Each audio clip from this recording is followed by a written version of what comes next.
YSR Congress party Lok Sabha పక్ష నేత ఎవరు? నలుగురు ఎంపీలు ఉన్నారు వాళ్ళకి. నలుగురిలో ఇప్పటిదాకా లోక్సభ పక్ష నేత మిథున్ రెడ్డి, తను జైల్లో ఉన్నారు. కాబట్టి ఇప్పుడేమో పార్లమెంట్ సెషన్స్ బిగినాయి. ఈ పార్లమెంట్ సెషన్స్ టైంలో తన కార్యక్రమాలు మరి ఎవరు చూడాలి, లీడ్ ఎవరు చేయాలి? ఒక పక్కన తెలుగుదేశం టాక్టికల్గా కొడుతుంది. లావు శ్రీకృష్ణదేవరాయలు వాళ్ళ ఫ్లోర్ లీడర్, ఆయన ఆధ్వర్యంలో మంత్రులు ఉన్నా కూడా ఎవరెవరు అటు రామ్మోహన్ నాయుడు కావచ్చు, ఇటు పక్కన ఏదైతే పిన్నమనేనున్నా వీళ్ళు కూడా, ఇదే పెమ్మసాని ఉన్నా వీళ్ళందరూ కూడా లీడ్ కృష్ణదేవరాయలు వహిస్తారు. అక్కడ వీళ్ళిద్దరూ మంత్రి సీట్లో కూర్చుంటారు. టోటల్గా టీడీపీ తరఫున అగ్రెసివ్ అటాక్ జరుగుతుంది. మరి ఇక్కడ చూస్తే అవినాష్ రెడ్డి ఏమో పెద్దగా మాట్లాడడం చేత కాదు. తనుజరాన్ని ఇప్పుడిప్పుడే సబ్జెక్ట్ నేర్చుకుంటోంది అమ్మాయి.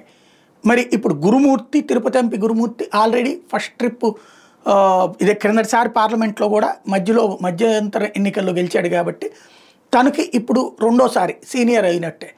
మరి అతనికి ఇస్తారా లీడర్షిప్ అనేది డైరెక్ట్గా ఇవ్వకుండా, అంటే మా పార్లమెంటరీ పార్టీ నేత, మా లోక్సభ పక్ష నేత అని ప్రకటించకుండా అతన్ని నాయకత్వం వహిస్తాడా?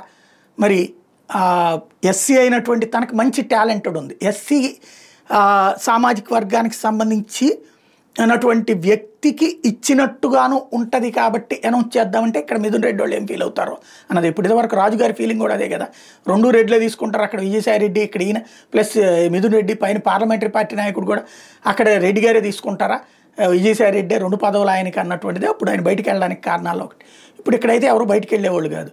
మంచి టాలెంటెడ్ గురుమూర్తి, పాయింట్స్ని అట్లాగే ఎక్కడ కేసులు పెట్టాలి, ఎక్కడ చట్ట ప్రకారం ముందుకెళ్ళాలని తెలిసినటువంటి వ్యక్తి.